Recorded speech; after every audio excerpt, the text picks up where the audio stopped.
Hello, hello. Let's see. We are trying to go live on Instagram at the same time. And this is interesting. Just say it like that. I have to go live on StreamYard and then go live on Instagram too. So hopefully it's live on Instagram. Welcome, welcome. So this is the second time I've done this one today. Some streaming issues, some issues with my tech today. But you know what? It's not like I can't do this twice, and here we are doing it a second time. So, just in case you missed it, today we're talking about the breaking the myth, the truth about work-life balance. Is work-life balance really achievable? Or as you may hear going around, is it a myth? Is it a lie? Well, it's time to break the myth and actually reveal the truth. That's what I'm doing here today. Work life balance is not about dividing your time equally between work and your personal life. Let's talk about it. My name is Dr. Twanna Carter of TwannaCarter.com, and my mission is to empower you, stressed, busy women, professional Black women, to overcome imposter syndrome, self criticism, and doubt so that you can find peace of mind, achieve your career goals, and maintain a fulfilling work life balance. Right? If this is something that you're interested in, working with me one on one, you can check out my VIP career services. The link is right there down below, and I'll also link in the description. So let's jump right in because this is what you're here for. Newsflash, here it is. Work life balance is not about reaching a destination, it is a continuous journey. This is where so many women miss the boat, and why work life balance can kind of seem like a myth or fairy tale. Work life balance is about finding harmony and fulfillment in both your personal and your professional life. Instead of chasing a perfect balance, focus on prioritizing your time and your energy. Set clear boundaries between your work and your professional life. Find out what truly matters to you and make that the priority. And remember, your personal life deserves as much attention as your professional one. So, do take the time to rest, recharge, and nurture your relationships, the only relationships that bring you joy. Now, I get it. Some of you may be like, well, I work as much as I do because some of these relationships, they're not working out for me. Find some more relationships. Also, engage in activities that bring meaning and fulfillment outside of work. And to that end, I have 5 unusual yet effective ways to enhance yourself, particularly for professional women. So let's go ahead and get started. Number 1, creative visualization and mindful dreaming. So you may have heard of it as mental rehearsal. It's also called that. This is where we encourage the practice of visualizing an ideal work life balance scenario in a relaxed state. Perhaps before you go to sleep, just somewhere where you relax. This technique, which is rooted in both hypnosis and positive psychology, it allows the subconscious mind to explore the possibilities beyond the constraints of the daily grind. One of the things that we found out the research showed during the pandemic is that Black and Latina women have a heavier responsibility when it comes to taking care of family members, multiple family members. So when you're caught up in everything that's going on in work and taking care of mom or grandmother or aunt or uncle or nieces and nephews and children and spouses, you can get lost in this situation, right? So this is about visualizing yourself in a harmonious work-life balance that can set the stage for real life changes and decision making. So that's number one.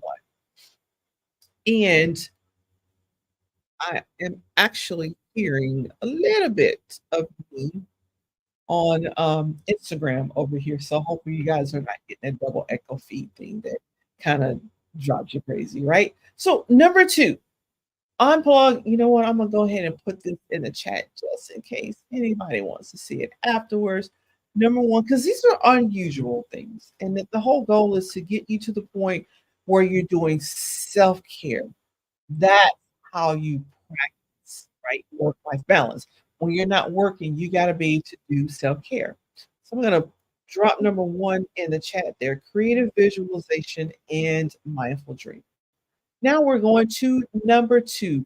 Number two is intentional unplugging retreats. Now, I know when we hear retreats, we often think about, maybe a week long retreat or, a weekend long retreat.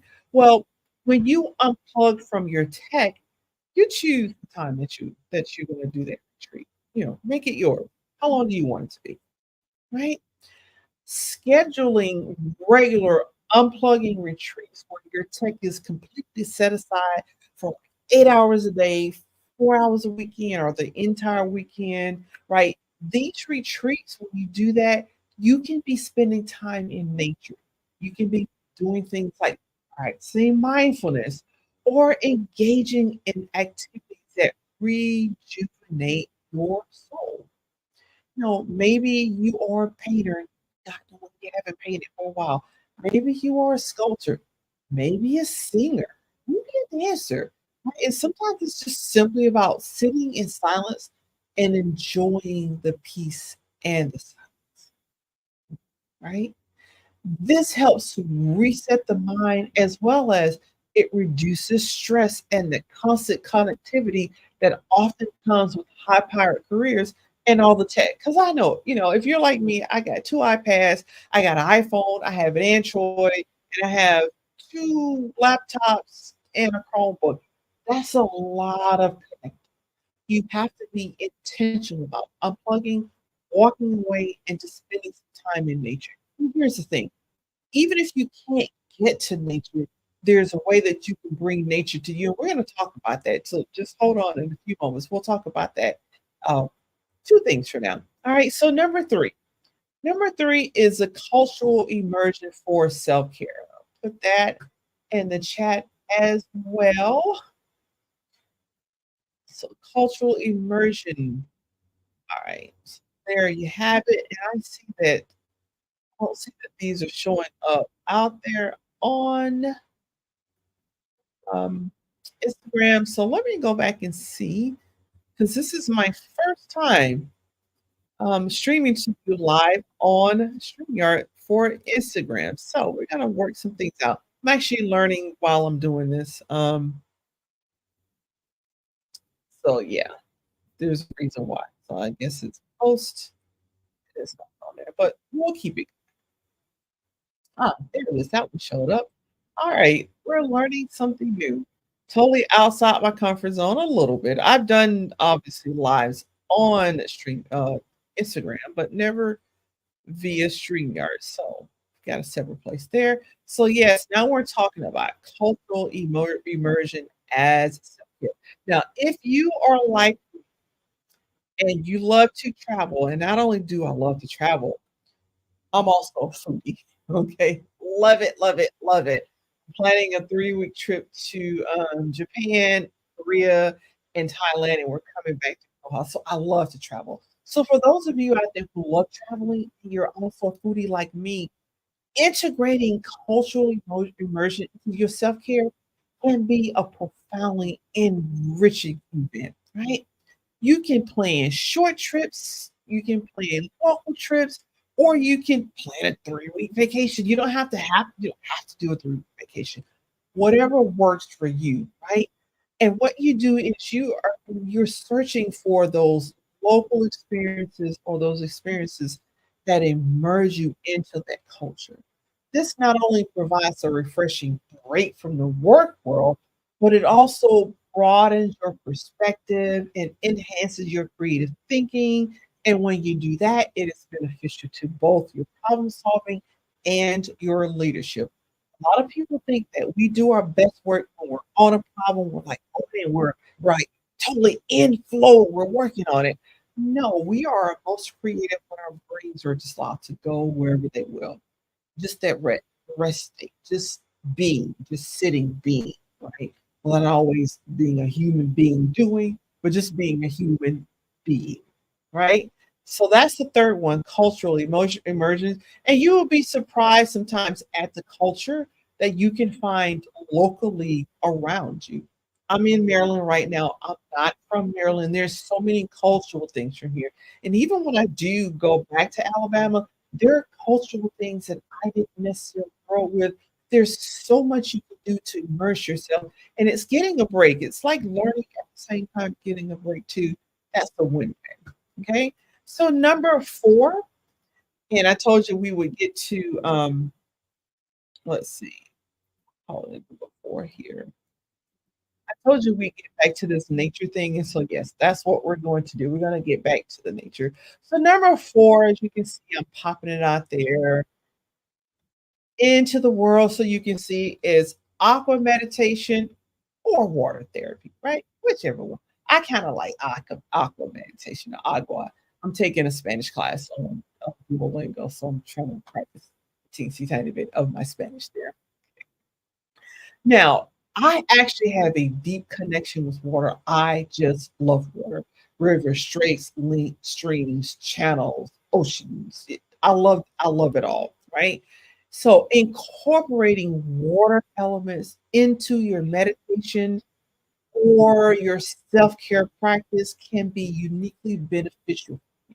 It could be something as simple as taking a meditative walk by a lake or on the beach, or even water-based relaxation techniques like floating therapy. Oh, I love to just float on the water, whether at the beach, and the ocean's fairly calm and I'm just floating, or I'm doing it in a pool, or I'm doing it. I have a hot tub, like I go and just float on the hot tub, right? The soothing properties of water can actually aid in reducing anxiety, and it also fosters a sense of peace. Here's the thing, right? Because I actually grew up in Alabama, so it makes no sense why I love water like I do because I didn't grow up next to water.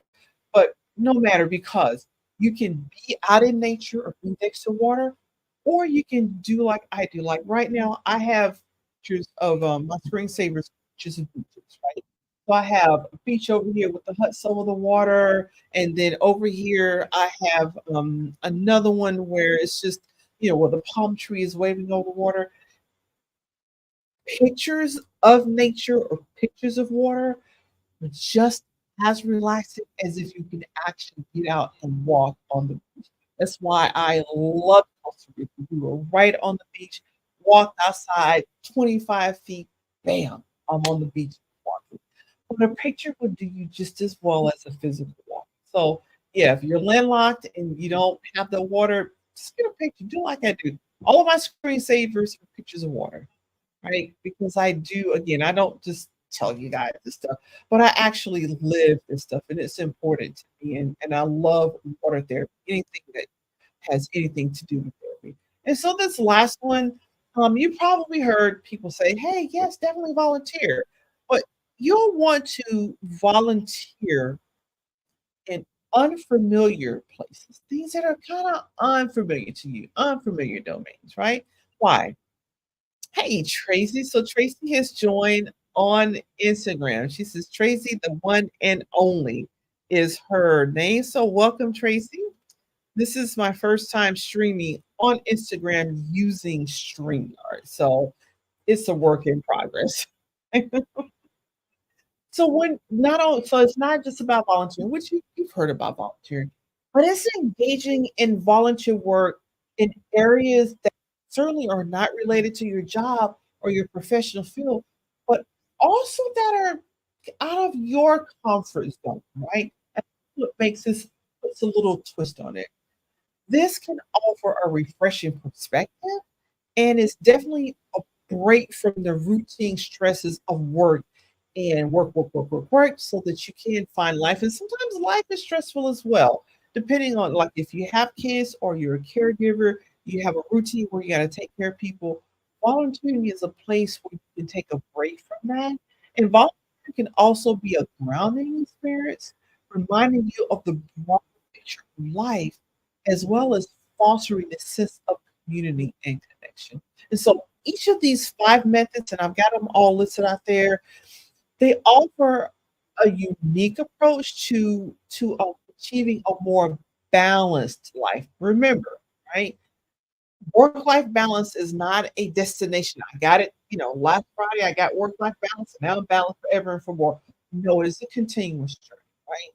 This is making sure that you are catering to your emotional health, to your mental health, to your psychological, to your spiritual well-being. All right. Because if not, we get caught up with the going, doing, and that's how we get burned out. So by stepping outside of the conventional practices of self-care, you can actually discover new ways to rejuvenate and maintain a fulfilling career without compromising your personal happiness or your health. Right? Also, in this manner, you can let go of guilt because this is what happens to my clients.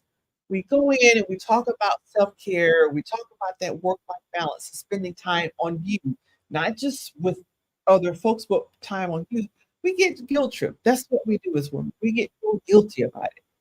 Doing it this way enables you to let go of the guilt and understand that it's okay to say no. Say no and set limits. Limits being this is my personal time. I won't be doing anything during this time. Schedule it in, put it on your calendar, do whatever you need to do to take care of it, right? And this is not about being busy or being available 24/7, but rather about being present and engaged in the moments that matter. When you're with folks, you're engaged versus your mind going 1,000 miles per hour, thinking of the next 20 things you need to do and how you need to get done, right? And so again, you say it one more time. Take care of your mental health, your emotional health, your physical health, and your spiritual health. Those are all important, right? And practice self-care and incorporate mindfulness into your daily routine, just that sense of being. Okay. And by taking care of yourself, you'll be equipped to handle the demands of work and life. And you'll be able to prioritize progress over trying to be perfect, like perfectly balanced. Nah, don't worry about that. Toss it out of the window. It is about choosing what you're going to prioritize, being intentional about it, and then following through. As well, be flexible, right? Because your priorities shift. Maybe it is your kids or maybe it is your family who's really important for the next month or so, and work takes a backseat. It's okay because maybe there's a time when work is at the forefront and everyone else is taking a little backseat. But at no point during that time should you always be the one in the backseat and never getting your self-care in, right? And so again, this is about you finding a rhythm that really works for you and then adjusting as you need to, right?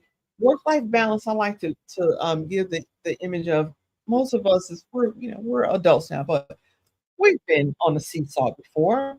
And you almost never go to the seesaw and just sit there balanced. Who does that? We don't. We go up and we go down. That's work life balance. It's up and it's down, and you're balancing according to the rhythm that works for you. So definitely embrace the truth about work life balance. It's about creating a life that aligns with your values and your goals or intentions and aspirations. All right. Find joy, find fulfillment and happiness in both your work and your professional life. Thank you for watching this video. And if you enjoyed it, be sure if you're not already on YouTube, go to YouTube and subscribe to our channel. We're up to 912 subscribers at last count. Thank you so much for that. And when you subscribe, you'll get way more insightful content. And remember that you have the power. You have the power to break the myth and create a life that works for you. Thank you for joining. Take care, and I will see you on the next one.